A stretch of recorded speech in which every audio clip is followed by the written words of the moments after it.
This year, we take a step forward from offering room solutions to whole home solutions. So, Midea is here to offer you an ideal replacement solution to your comfort problems, but in an easy and economical way. And as an added benefit for both time and money, your existing refrigerant lines and communication wires can also be used. First, we're going to launch an 18-SEER series of inverter heat pump systems. This will be one of the most universal products to enter the mainstream central air conditioning market, filling a product void left by other manufacturers. Our constant airflow technology uses automatic static pressure measurements and matches airflow volume according to your ductwork design. This enables you to be free from complicated manual air balance testing.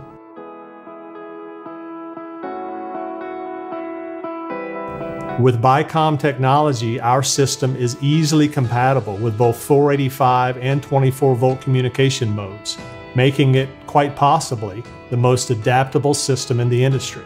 That means the system can flexibly match and combine with most other brand indoor units, outdoor units, and thermostats without changing current duct design, refrigerant lines, or communication wires. Obviously, you'll get the best control and performance when our system works as a matched Midea set. But in the situation where your customers want to replace just the outdoor unit and match it with their existing indoor unit, even if it's non-communicating, the system can still function effectively as a communicating inverter combination so that they can enjoy the superior comfort and ultra energy efficiency of inverter technology. For our indoor units, we also have many optimized features for easy installation and maintenance.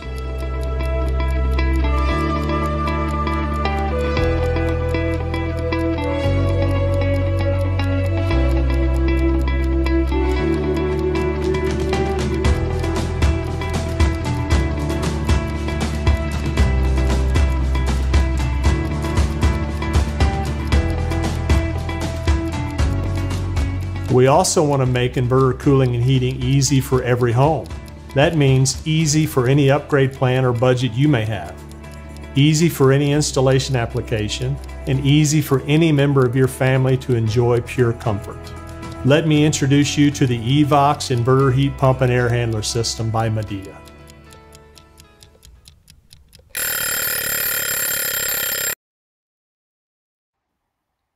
Well, hello, friends. Thank you for joining us on Did You Know, the ESCO HVAC show. I'm so glad that you're hanging out with us today. We're going to be diving a little bit deeper into a topic that is going to become very mainstream for those in the HVAC industry. We're spending some time today with David Rames, Senior Product Manager from Midea. How are you, sir? Hey, Clifton, I'm doing very well, thank you. You know, I had the opportunity to go out to New York and visit one of the showrooms and spend some time getting to know some of the equipment that you're releasing and introducing into the industry. And there are some very exciting things going on. Ty and I keep talking about all of the changes that are happening in our industry in really a short window of time. You know, we've both been installers and technicians and instructors. And, you know, we've had some changes over the last few decades, but boy, these last few years have been pretty astronomical. So it really, it's like taking an entire village, and we're all growing together, we're all learning together, and we're very excited about, you know, many ways that our industry is benefiting the world around us. So I would like for us to spend a little time thinking about a technology that I used to encounter in the commercial refrigeration sector. Not very often, but every once in a while, particularly in low temp applications. And I know Ty was introduced to some of it when he was spending time at Copeland looking at ways to get better performance out of compressors. And everyone that's joining us today, we thank you for being here. Let us know in the chat where you're joining in from.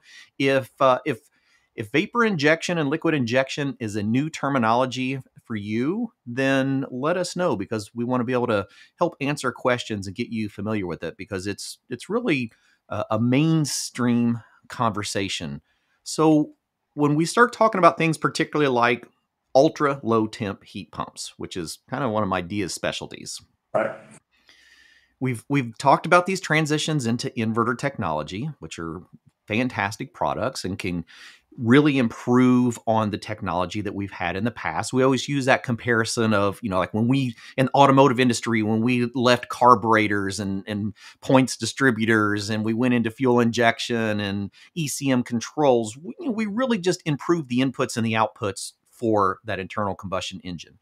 And so we'd made some improvements in the HVAC and refrigeration industry, but over the last decade, boy, the inverters have really been becoming mainstream. But when we start talking about ultra low temp heat pumps, people go, well, what's that? How are they different? And Paul, thank you for joining. I know you're going to be intrigued with this one. Good. I'm glad that you have heard of that. It's a new technology in HVAC, but we've experienced that in other applications. Katie, thanks for joining us. I was actually just talking to a instructor from, where was he? Somewhere in your area. Anyhow, I'll catch up sometime, but over in that St. Louis area. So to be able to reach these ultra low temps, and when I say ultra low, I'm talking not just below zero. We're talking into the teens and into the 20s and even further below zero, and still producing heat. Ty, how is it possible that we get heat out of the air below 0 degrees? Well, absolute zero is minus 460 degrees Fahrenheit. Everything above that is by definition heat. So until we get to that absolute zero, there's heat available. Problem is, it's a little bit harder to harvest as we get lower and lower and lower. But we've been doing this refrigeration forever. I mean, if you think about a house, you have a heat pump in your house. You got a freezer. You reach your hand in there and grab that freezer, and it's taking a lot of heat out. Even if it's below zero, you're taking heat out of that refrigerator and putting it into a much warmer environment, being the house. So if we just apply that same refrigeration technology that we've been used to our whole life, and we just turn it the other way and take the heat from outside, still lots of heat there. We just harvest it from outside, move it inside.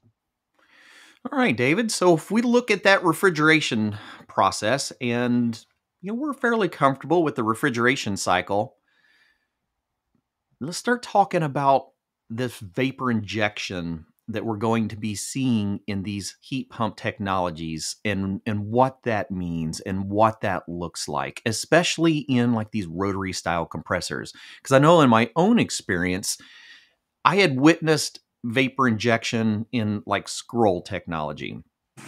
And so for those that are joining us, if you don't have any understanding of what this process is, I've got some couple short video clips that I'm going to show you just of the scroll technology, just so you have an idea of what we're even talking about by introducing vapor into a compressor, right? If we looked at like the scroll technologies, we just had a pump, but then we would introduce refrigerant vapor to help cool that compressor. But remember, we can't bring it in on that suction side because it's going to change our suction pressure. We have to introduce it in the middle of the process. Right after we began our compression cycle, we can introduce some vapor into that process to help cool our compressors. Because when we get down into these very low temperatures, we're going to start having some compression ratios creeping up on us. So we're going to have some heat that is going to be developing in that process. And so in the past, we've looked at heat as, well, that we really got to control our compression ratio. We have to control the heat because we can't break down our oil. We want to maintain operating conditions. And I had not previously seen vapor injection in a modern inverter, especially like rotary compressors, until David and I started discussing what's going on over at Midea. So is there history? Is there anything that we can share about like the evolution of this style of technology? Yeah, we started, and we always make these automobile references, and I love them, right? And so it's sort of like when turbochargers were introduced, right? So right. So we had, and so there's a turbocharger, and it just blasts, more combustibles basically, and more air into it to help the combustion process and improve horsepower. Exactly. We're kind of doing the same thing with vapor on the compressor, right? And so we're turbocharging that compressor. And the heat pump is all the time always did a good job of, again, it's cheaper to transfer heat. As Ty said, transfer it from outside to inside instead of creating it, whether it's through a fossil fuel or through an auxiliary heat strip, which we know is very inefficient. Yes. Our goal is to keep the COP as high as possible, so everyone wins in that.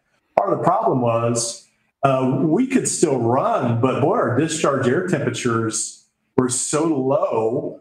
Even though you were above set point in the space, you got this what they call cold blow, right? So the supply air temperatures was cooler than the surface of your skin, so you felt chilly. So we just added this quote unquote turbocharger to the enhanced vapor injection to that compressor. And now not only are we transferring heat from outside at 47F, now we're transferring for the first stage for enhanced vapor injection, we're 100% heat at -4 Fahrenheit. And then we ramp that up to our next step that we used in the DOE Cold Climate Heat Pump Technology Challenge to the sequential stage enhanced vapor injection, where we're now 100% heating capacity at -15 Fahrenheit. So we're just wringing more heat from outside and we're bringing it inside. That furnace doesn't have to kick on in a dual fuel situation. That auxiliary heat strip doesn't have to kick on. We're keeping you toasty. Wow. You know, Ty and I just got on this conversation of what we can and cannot do with compressors. And when we start talking about this sequential, I think Ty's really going to enjoy this. I've had the benefit of actually seeing this presentation before we get to it. So I haven't shared this with Ty, but you're really going to like this idea because we kept thinking about this just a few weeks ago. And so to see it in action is really cool. So we're going to be talking about the Midea Evox G3 or G Cube series of products that are really, in my opinion, revolutionizing the way we look at residential and light commercial heat pumps. Inverter technology is one thing, but what we're doing here is something just completely different. Froggy Beluga, thanks for joining us again this week. Yeah, wait till you see this. It's all going to make sense when you start seeing what we're doing inside. And we're grateful that Midea is sharing this information so we can actually see it in action, get a grasp of what the technology is doing. And so a lot of this was a byproduct of the U.S. Department of Energy's Cold Climate Heat Pump Challenge. David, what was that all about? So a couple of years ago, the DOE came to some of the major manufacturers, especially heat pump manufacturers, and said, well, you guys are doing a good job, but we're going to stress test you and your abilities and your innovation, your development process. We really need to, through this transition, we really need to get better at it. And so you didn't have to do it if you didn't want to, but there were two tests, basically. One was, how well do you perform at 5 degrees Fahrenheit? And there were some demand response requirements and some connection and all that. And so -5 or 5F for a lot of the manufacturers now is not that big of a deal. That's sort of some old technology of several years. So for the most part, there were 10 manufacturers that came in. We all did a pretty good job, handle that. And then the second test was optional, and you didn't have to do it if you didn't want to. Mm-hmm. But Midea being Midea, we said, of course, because we like to challenge ourselves and challenge our equipment and see what we can do. And so the second test was, what is your heating output at -15 degrees Fahrenheit? And so we went down to UL Labs in Plano, Texas, and fired it up, and it was a several-day test. And we, again, had to go through demand response and some connectability tests and all of that. And demand response is super important too, right, during peak times. But when we got that call and with the results from that test, and we put a 36K or a 3-ton heat pump in, and we were 118% of our rated heating capacity at -15 Fahrenheit. What? We knew we were on to something. Okay. So, in a nutshell, we were putting out 42,000 BTUs of heating out of our 36,000 BTU heat pump at -15 degrees Fahrenheit. So we were pretty impressed by that. That's what I said, Ty. I started looking at this going, wait, hold on. That's not doing well. That's doing phenomenal. Yes. This eliminates the need for any type of auxiliary heating in most places in the Northern Hemisphere. So until we get into some ultra cold temperatures, or we want a redundant heating source, then we can start looking at adding. But on its own, we've got capabilities of, handling our heating load in ultra low temperatures with a heat pump that is still running at very high coefficient of performance. And for those of you who are not comfortable with that term coefficient of performance, this might be a good time for us to kind of help explain it, because you're going to be seeing a lot more COP, or coefficient of performance, being used in equipment comparisons. Ty, how do you represent coefficient of performance in the classroom? Well, I first start off with electric heat. We know that if we have an electric heat element, resistive heat element, Hmm. we send electricity through that. It converts electrical energy watts into heat energy BTUs, and it's considered 100% efficient. Now, doesn't mean that it's the most cost-effective efficient, but as Right. far as the fuel we're Energy using, wise. electricity, it's converting 100% of that into electric heat. So that's a coefficient of 1 to 1. So it's pretty simple. I could Okay. take my toaster, put a fan behind it, and have a heater. I could literally do the math calculations and calculate how many toasters I would need to heat my house, Oh, and it'd be true. the same amount of electricity as with an electric heater because it's watts.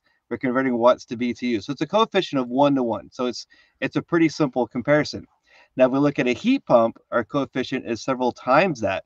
So on a heat pump on a fairly decent day, you could have a coefficient of 5 to 1. So you're moving heat 5 times as more heat with that same one amount of energy. But typically, as the outdoor temperature drops, it takes a little bit more work to harvest that heat. So my neighbor's unit is 20 years old. In Texas, we got down to single digits, and Mm, that unit was still working great. It had a coefficient of one, I think it was 1.8 at that point. So it was almost twice as efficient as electric heat. We did need to use electric heat in occasion to help it keep up, but the sure. heat pump was still working at those temperatures. And it freaks me out when people say, "Oh, they don't work below whatever temperature." That's 20 Right. years old, and it That's was exactly working right. great at single digits. Exactly. It just needed some help. So what we've done now with this, with these new standards, this new technology, we're able to get more heat, and the fact that we can get hit those efficiencies 100% and beyond at those even lower temperatures they're designed for, that's what makes it amazing. And so we call it cold climate heat pumps, but that technology can be used everywhere. It's really next Everywhere climate. generation technology. So we're just able to Exactly. harvest heat better. And HVAC, that's what we do. We move heat. We take heat from a place that's unwanted and move it to someplace else. So a heat pump's just moving it from outside in, refrigeration move it from inside back out. So Mhm. it's that understanding, hey, I have energy, and it's better, easier for me to move energy than it is to convert electrical energy and the heat energy. Exactly. Like when we talk about like fossil fuels, we're not transferring heat. We are changing the molecular construction of something to be able to generate heat. We're burning our fossil fuels versus our heat pump where we're actually using that energy. So that 1 watt of electricity for 1 watt of heat, or 3.412 BTUs approximately, we can now start looking at it from an energy perspective. So that COP is going to be very important when we start looking at products and the amount of heat we're able to move in that process. So this term I had not thought about before until I seen this slide, and then I seen it and I went, "Uh-oh, this is something that is near and dear to Ty and I," because we were actually in the conversation of what if we just took some equipment? What could we create?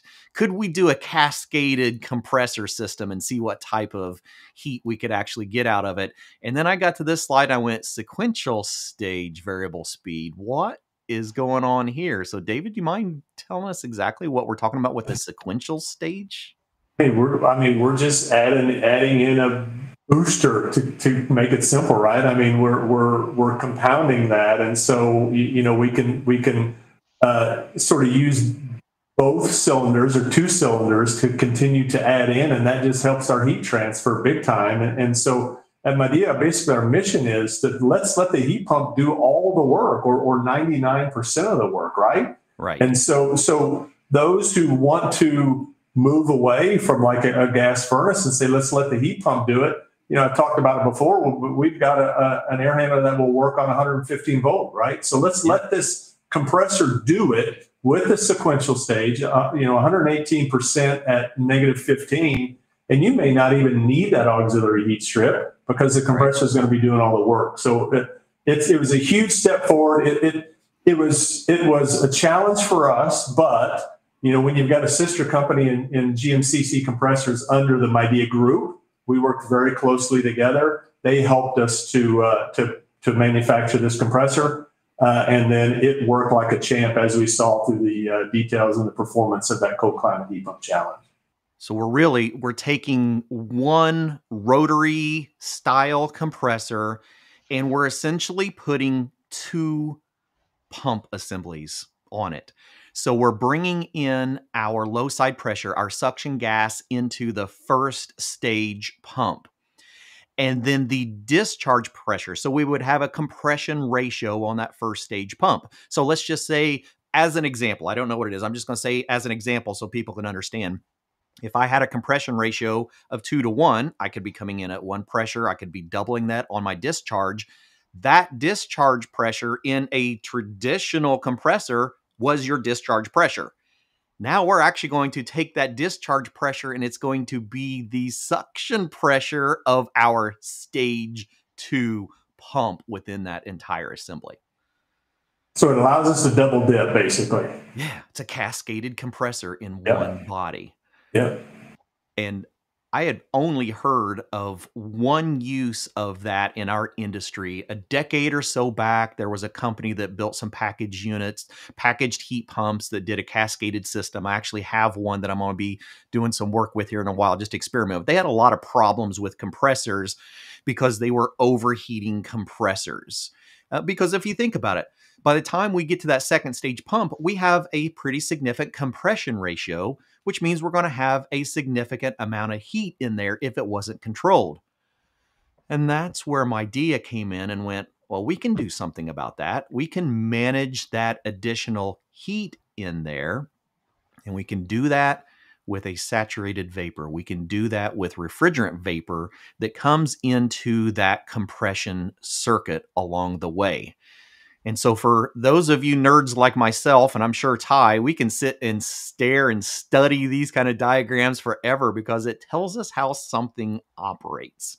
So this would be a refrigeration schematic for one of our G3 systems. And David, can you kind of walk us through some of these new components that we're going to see inside of these heat pumps? And then we can actually see what they're doing in here. I would say, with Ty being the compressor expert, I'll let him run with this one. You're going to let us have fun with it. Yeah, I was going to say, he can run with it and explain how it works and probably do a better job than I can.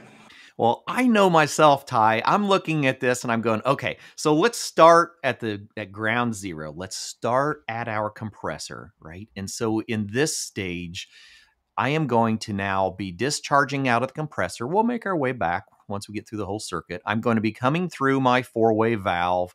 I'm going to be going through my heat exchanger. In this particular one, we're going to be calling it the evaporator inside. But then as we get closer in our circuit, we're going to see some things added in that we may not have been familiar with in the past. We're actually going to be using like a flash tank, which is going to be a reservoir that we can utilize. So if I was in commercial refrigeration, I might look at it and go, that kind of looks like a receiver.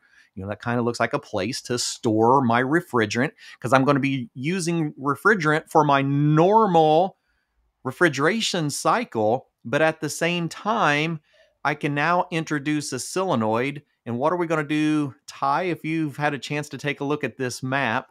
What are we going to do with this solenoid here coming off from this flash tank? We're going to borrow some of that refrigerant, and we're going to use that refrigerant to help cool in that compressor. As like I said, that compression ratio, if we think a heat pump, we want that heat, but we don't want too much heat right in the actual moving parts of that compressor, because we're going to have oil breakdown. We're going to overheat those metals. So we got to think, hey, we're doing a great job at taking this refrigerant from one, handing it off to the second side, raising that pressure up, because as that outdoor temperature drops, we know their compression ratio gets wider and wider and wider. And the suction side is going to have more of an effect on the compression ratio than the head side. A lot of people don't realize that. The suction side will have a bigger impact when you actually do the math on it. So being able to put these compressors in series like that with one motor, which is genius, they're able to help control the compression ratio, but we still have a lot of heat energy in there. We don't want that heat energy breaking down the parts of the compressor. We don't want to lose lubrication. If we get too hot, we lose that lubrication. We have to have that. And then we end up with that oil breaking down. So how can we do that? Hey, let's borrow a little bit of liquid refrigerant. Let's control the flow to where it's a saturated mixture. So we got liquid and vapor. And then as we send that saturated mixture, just like a metering device, through that parts of that compressor, that little bit of saturated boils off.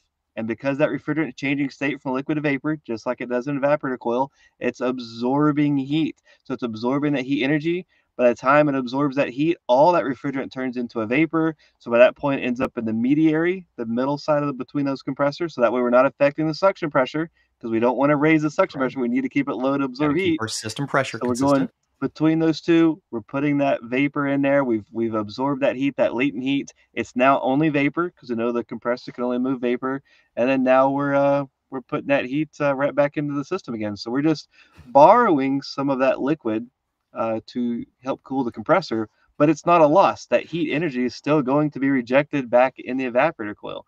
So it's an overall win. And if you actually look at how that system's working, since you're not losing that heat, you're able to then put more heat back in the evaporator coil. And now I can finally see how you're able to get more out of it on the heating side. It finally makes sense. So this diagram, I've never seen it before until just now. So I was I'm getting gonna ready want to a say copy of that. that one. David, if you didn't know before why we love Ty Brannaman, that I know happened now. on the fly. That's quite all right, and that's why I knew who to turn it over to. Right, I couldn't have done it any better myself. Oh, I felt it. I seen his eyeballs studying it. And I was like, he's already got it. We're just He's already got it. And so we're maximizing the heat, right? I mean, we're using every bit of heat that we can pull out, and we're using it, which is why we can do this at very, very low temperatures and well below zero. Yeah, absolutely. And Murph, you were right. It's that same kind of principle when we relook at things like CO2 systems. And with CO2, we've got flash tanks and we've got, mixed saturated refrigerant that we're not 100% sure what to do with it, because we don't really want to introduce it back in the system because it's the mix of liquid and vapor. And we're like, but it's not really. It's kind of liquid and liquid. And we go, well, why don't we just use it and put it back into our compressor, and we'll cool the compressor, especially if we have a 2-stage or multiple stage compressor.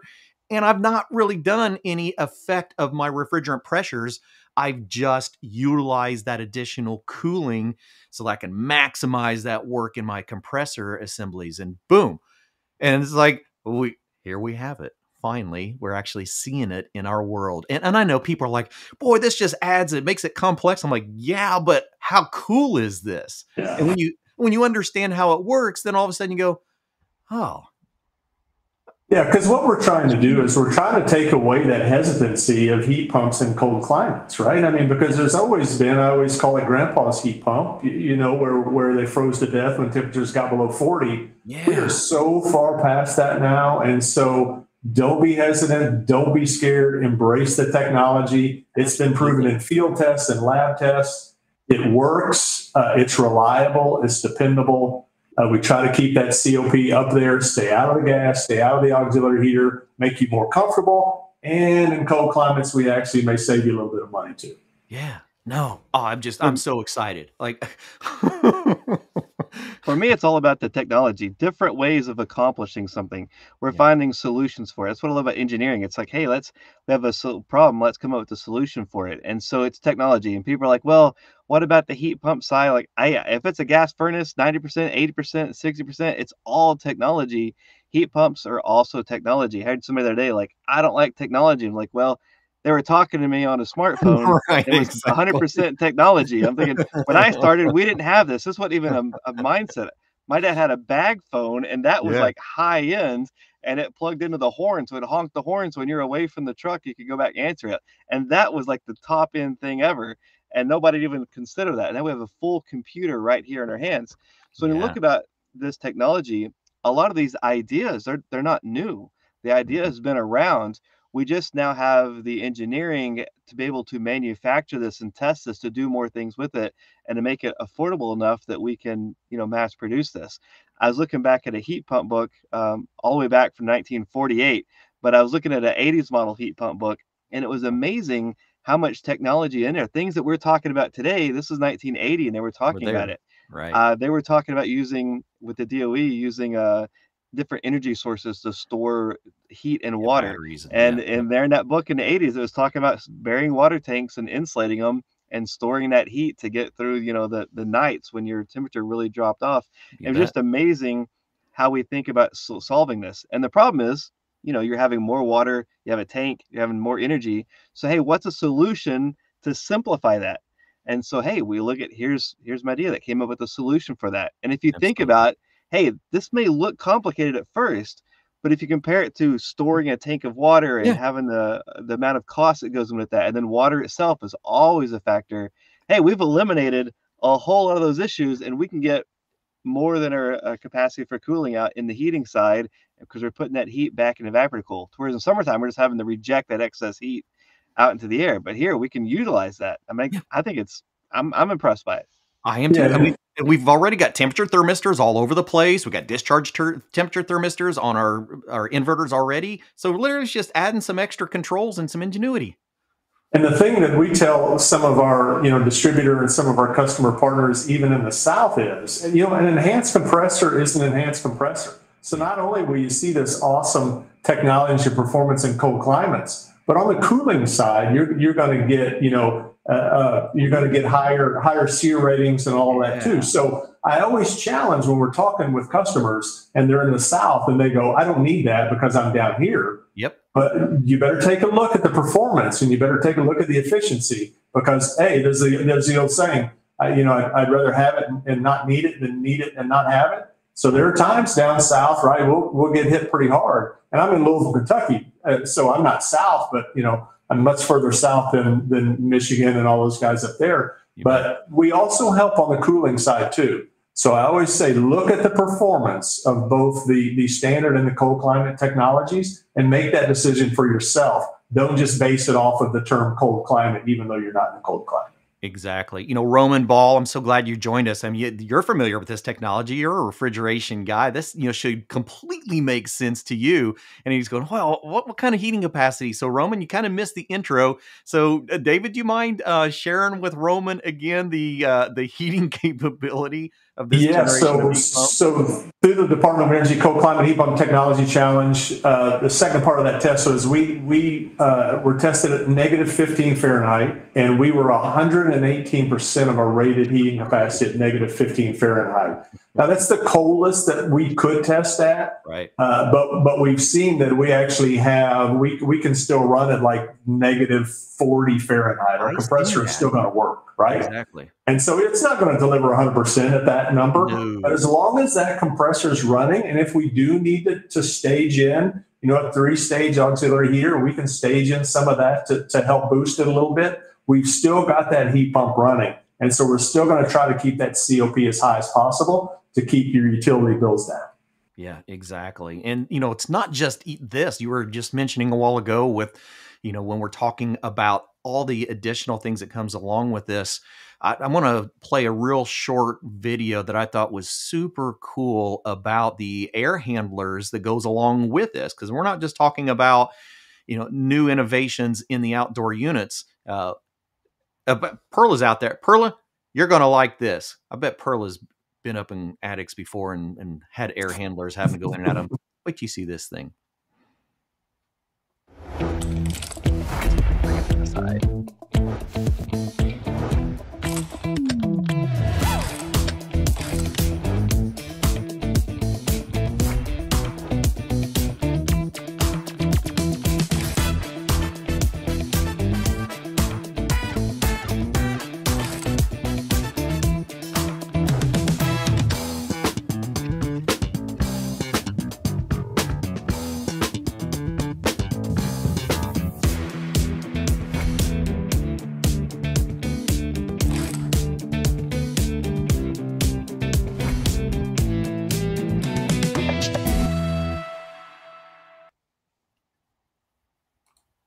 I mean, what installer were you talking to?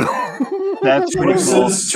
That's what we're trying to offer here, right? We're trying to offer choices.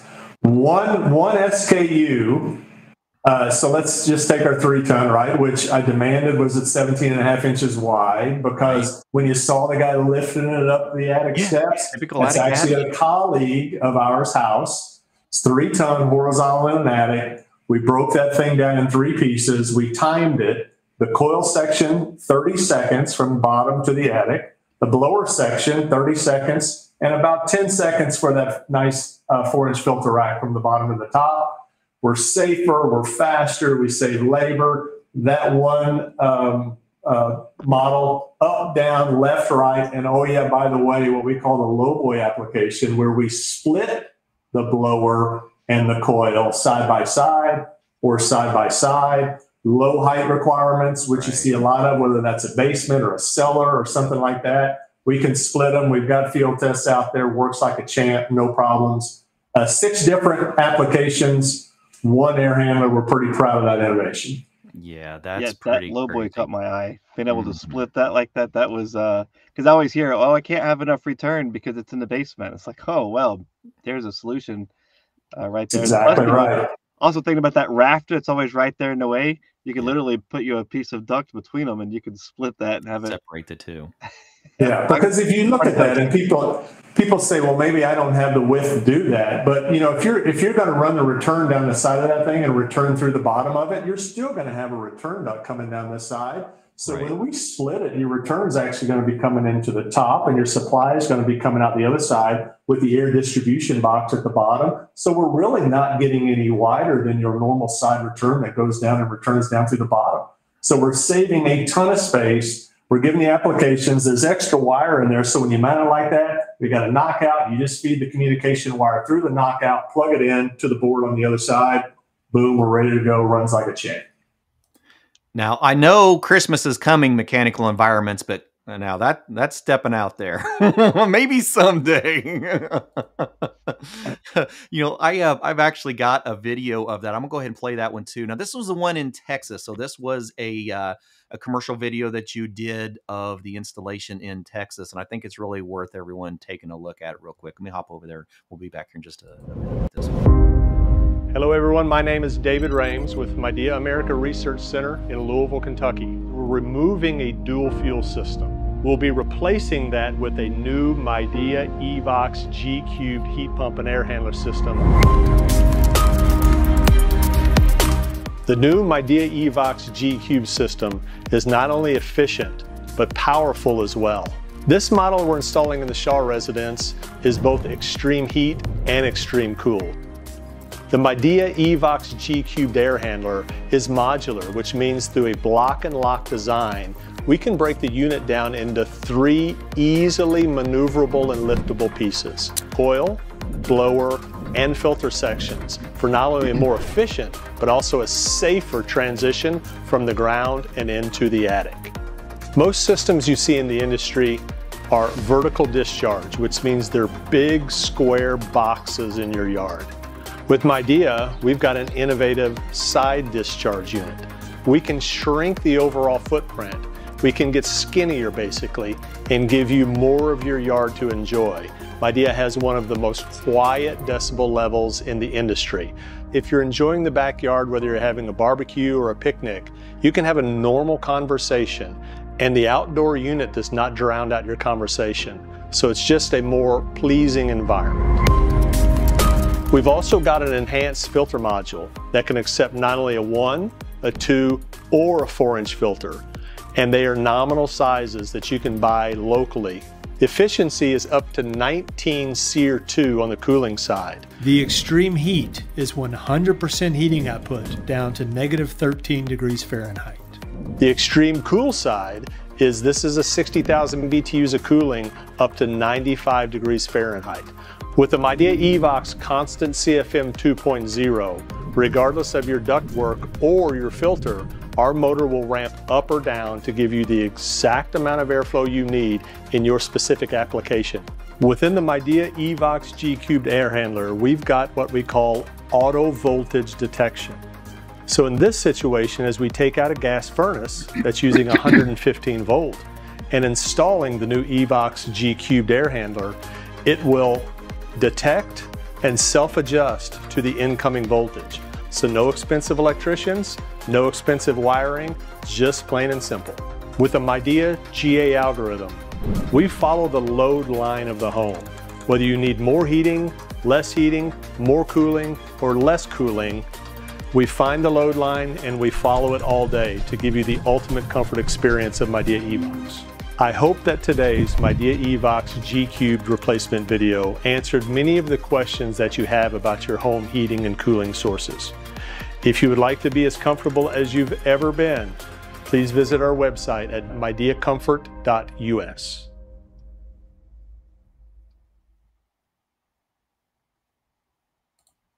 Okay, I got to know more about this auto voltage detection. Yeah. So listen, I set it on there. He had a gas furnace. He said, I don't want it anymore. I want to go all electric. But boy, he's up in the attic and the breaker box is out in the garage. And boy, it would be, I mean, it would be take thousands of dollars to run a new circuit up there. Right. So we ran it up there. We took the exact circuit from that gas furnace, the 115. We wired it up.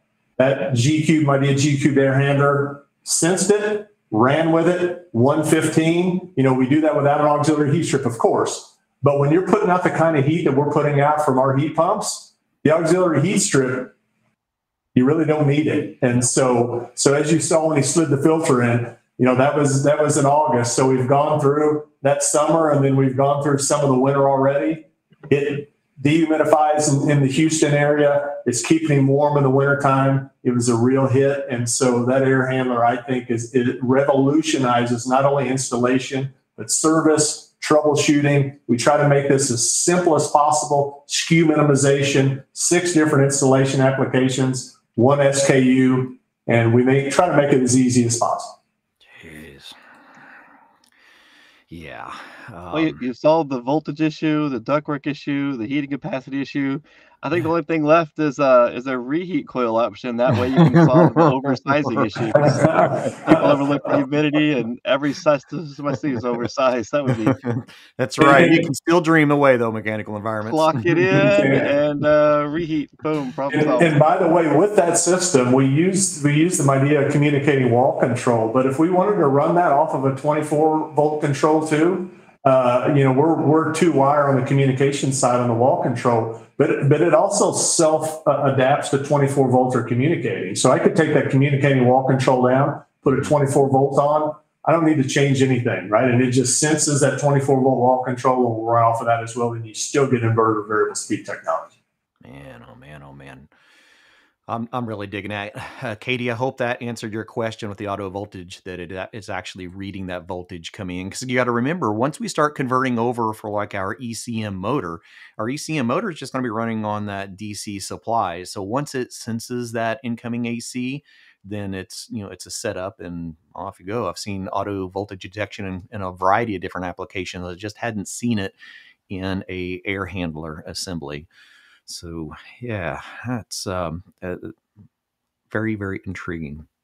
You know, one of the things I wanted to point out when we were talking about that coefficient of performance, this slide says it all. As Ty explained, if you had traditionally been running an electric resistive heating system, a electric furnace, and you were running at a coefficient of 1, we can actually be running at -15 and producing 2.2 times as much heat for the same amount of electricity that it would for a straight resistive heating element, and doing that with a significant amount of heat.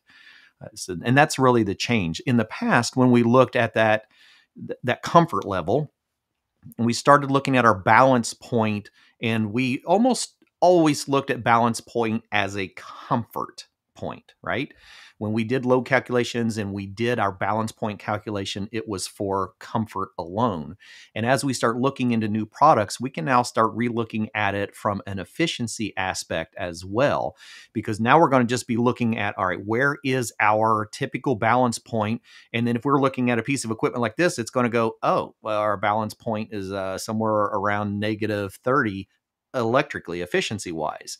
So that heating comfort, once we start selecting the equipment that can accommodate the heat load that we need, we've well surpassed that need for any type of electric resistive heating if our heat pump is capable of producing the heat. And so I really like for people to take the time, understand the heating capabilities of products, because we have heat pumps out on the market that may say high efficiency, but they actually shut off at 5 degrees Fahrenheit.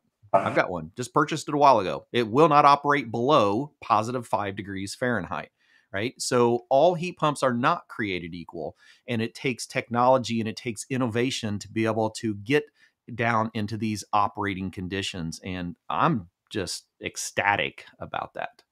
You know, and I'll add into that, you know, when we talk about decarbonizing and electrifying, even if, you know, you love your gas furnace, and I always say you're going to pry this thing out of my cold, dead hands, just remember when the heat pump operates and performs like it does, your gas furnace is basically going to be used for the blower.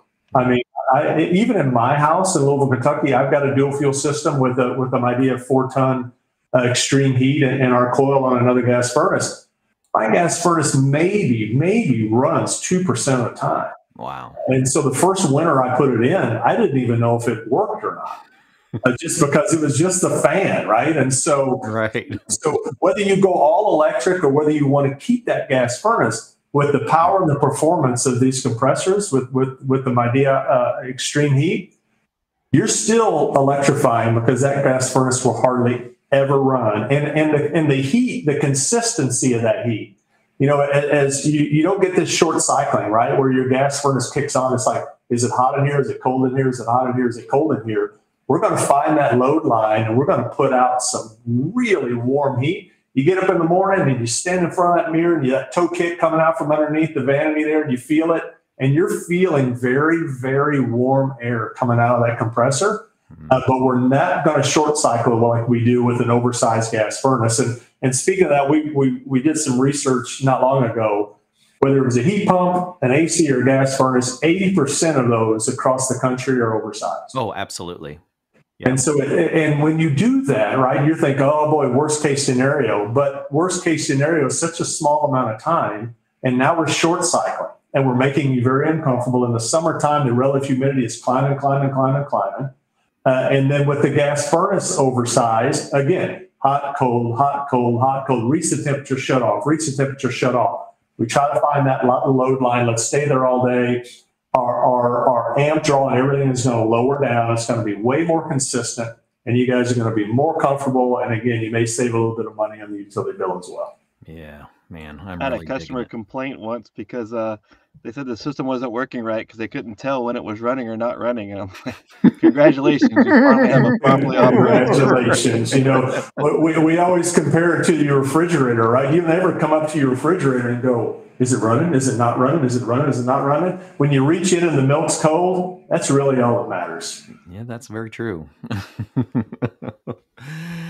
So let's talk about this generation of products. When are we going to be releasing products for the industry to start consuming? So we've still got some field tests going on, and we've got R&D meetings every Thursday morning with all the team. And so we're putting some final touches on this Midea G-Cube product. Orders are in for our distributor partners. They should be shipping soon. So I would say in Q1 of 2025, these products are going to hit our distributor partners, be available through the licensed contractor, channels. And then you guys will be able to buy them and put them in your own house and test whether everything we've said today is true or not. Right. I've seen the stuff. We've got them installed all around the country in field tests. We put them in labs because, as we know, a lab test is one thing, but you put it in a house and you've got kids and you've got pets and the door's open and closed, and maybe that envelope isn't quite as tight as it needs to be, but the thing works and we ramp up and re-ramp down. And our goal is to stay out of the auxiliary heat strip, stay off of the gas furnace, keep you as comfortable as you've ever been, and again, maybe save you some money in the process. Absolutely. Well, with all due respect, I really hope that I don't have to test that out because I like this southern climate where it's warm. I'm interested, though. So I assume a new product coming out after the first of the year, probably already A2L compliant. What refrigerant will Midea be utilizing in this product line? So we're all in on our 454B. Okay. We feel like so much of what we do, we try to keep our contractor partners and our distributor partners in our mind through the development process. Absolutely. And so as we, think about a service truck, and we think about that service truck, and we'll, even if they're not, commercial industrial, right? So they're going to have R22, R410A, and then R454B, R32. So we feel like the transition from 410A to 454B was just smoother for us. Mm-hmm. We're testing it. We know it works. A lot of tests going on the A2L sensor, the remediation process that we're going to have to go through. We just got to make sure all of that works the way it's supposed to. It's new. It's honestly, it's not that difficult, but we just want to make sure through a lot of field tests, this thing works the way it's supposed to before we ever unleash it onto the market. Yeah, absolutely. And I could see that especially in some of these lower temp applications. Some of the research I've seen was that our 454B had a slightly lower discharge temperature as well, so it can reduce some of that heat on that compression side of things. So our 454B going into that equipment, and this will be through our enhanced vapor injection compressors. That's right. That's right. So with Midea, we've basically got 3 steps that you can take. We've got our high speed sometimes for the southern climates where you just need heat at 47 and everything's good. And then we jump into this one, which is just our normal enhanced vapor injection compressor, right? So 100% heat output at -4 Fahrenheit. Mm-hmm. It will operate down to -22. And then what we talked about earlier, the sequential stage enhanced vapor injection where we were 118% heat output at -15 Fahrenheit, and then we're working down to -40. So we've got every base covered with every geographical area across North America. We feel very, very good about the lineup. And then we also, as the slide here shows, we've done some things with our condenser coil and our fan, right, where we can also maximize that heat transfer and pull as much outside and move inside as possible. So it is a system, right? So wall control, air handler, and heat pump, we try to make all those things constantly communicate and work on maximizing efficiency and maximizing comfort with all 3 pieces. And with that, you've got this system that I think is going to crush it in the market and be well received. I'm well receiving. How about you, Ty? One of the things I think a lot of people don't realize, and we can't go into the details of that, but that a lot of people have name brand equipment that actually is built by Midea. So Absolutely. This technology you're seeing, I can't say exactly what manufacturer is using what, but this is the technology you're going to be seeing through whatever your favorite brand may be. This may be the exact same systems in there. So understanding how this technology, and if it works so great, you're going to see other people copying. That's what we do with everything. Absolutely. Phones are no different. Hey, this product has this. They're going to find out a way to do that.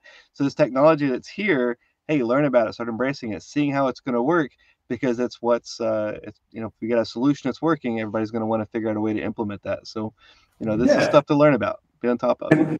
And mockery is the highest form of flattery, right? And so if we can get out in front of this, and it's the rising tide will lift all the boats, right? Yes. And so let's just make it happen. Let's take away that fear from heat pumps. Let's get more in, even in northern climates. It's always been predominantly a southern climate piece of equipment, but now all that's changing. And so let's get these things into as many homes as possible. Let them enjoy the heat and the comfort that we're putting out with these high performance heat pumps, and implement into all through Canada, all through the US, all around, and don't be afraid of it. The technology is incredible. Yes, absolutely. I know Midea is taking a slightly different perspective on equipment distribution. If I'm a contractor and I'm wanting to learn more about the Midea product line, what is my avenues for learning about product distribution? Yeah, so so we're in the process, and Clifton, you visited one of our New York showrooms, and we're kind of going about this differently, because let's face it, I think other than the roof on your house, that HVAC system is probably the second most expensive thing that you're going to, and most of the time people don't have that money set aside, right? This is oh no, it's failed, it's the middle of summer, what do we need to do? So we're putting Midea branded showrooms across the U.S. and Canada. Mm-hmm. So you can actually come in, a consumer can actually come in, kick the tires on this. You're not going to buy a car without kicking the tires and taking it for a spin around the block, right? It's a major investment. So we want them to come into our showrooms, see what's available, because you may not know. It works better than a piece of literature. You can see it, you can hear it, right? And you can learn from real experts. And then at that point in time, through that showroom, which is attached to a Midea master distributor, we'll turn you over to a licensed contractor in your area. who can put this in. And so we're most certainly following the manufacturer to distributor partner to licensed contractor distribution channels. But we just want to give them that extra bit of confidence that I know my choices are there. I know what the right choice for me and my house and my budget is. And then we'll get a licensed contractor for you to put it in, and you'll be pleased as can be. Yeah, I absolutely love that. I'm trying to find, I think I've got it now. I've got a link to an episode that I did with videos for that distribution and showroom facility, which is absolutely amazing. You've got to go check that out. I mean, it literally is walking into an HVAC showroom. And Yes. it was just an incredible experience because it gives you that opportunity to see the products, right? It's one thing to see a brochure, but if I can walk up and I can touch that thing, and when no one's looking, I can lift louvers and I can look and check things out really good. No, I didn't. That's why we don't want the first time you see the equipment you just bought. We don't want you to see it for the first time when it shows up to get installed, right? Yeah. And again, you wouldn't do that for a car. Yes. So, and let's face it, this equipment's not getting any cheaper with all the new regulations and now refrigerants and all of that. So we want to just be fully transparent on what we've got to offer, the mix that we have. And so come into one of our showrooms, and the website was on the video, but MideaComfort.us. Yep. Check out the equipment. There's case studies on there. There's videos on there. And I'll say, Midea needs to find a better looking spokesperson because the guy that they've got on there is not the most attractive guy I've ever seen. You're doing a fantastic job. So get on the website, MideaComfort.us. Connect. There's a place to connect. We'll connect you up with the closest Midea master distributor and showroom that we've got. And again, come in and kick the tires. And the place is going to be filled with experts. Ask questions. Gain knowledge, and then make an educated decision because you work really hard for your money and we want you to spend it wisely. Absolutely. What about training for the equipment and the technologies? What do you see going forward for that? Oh, so we're scouring North America. So the other thing that we're going to do is with each Midea master distributor, we're going to have a training center there. Awesome. And so we're going to train our, and I've got a team that's fully vested in this as well. So we come to our distributors and we train their trainers. And then what we've taken that a step further too. So while we're training our Midea partner distributors, we also want the contractors to come in so they can see that training straight from the manufacturer. So it does a couple different things, right? You're not playing the old telephone game where I say something, they say something, and they say something.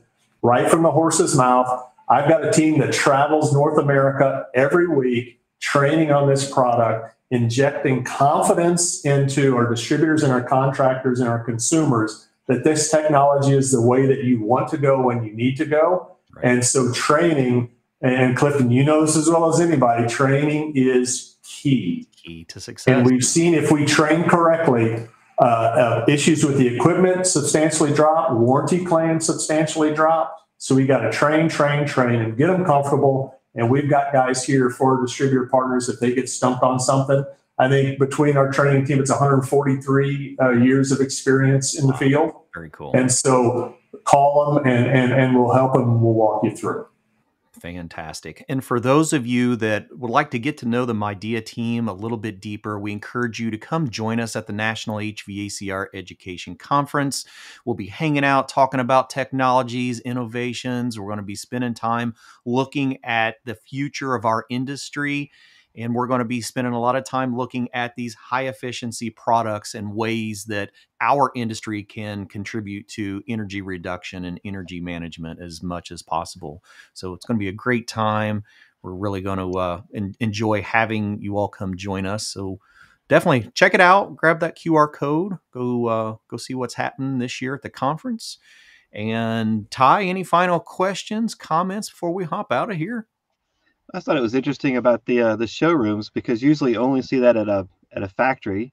And when I traveled through a lot of other countries, I would see that there would be air conditioning showrooms. You could go and sit down and you could see all the different models. It was commonplace, and it's film camera, but I probably have some pictures of that still somewhere, and that was years ago. So I thought that was interesting. I never even thought of the concept. I know here there's an electrical supply store and you walk in the front of the building and there's every kind of light fixture you could imagine. On the back side is the distributor, and the same thing for plumbing. They got like every kind of plumbing stuff on the front side, and the back side's where the contractors go and get other stuff. But I was trying to think, I don't think I've ever seen that in here in the States. So that's interesting.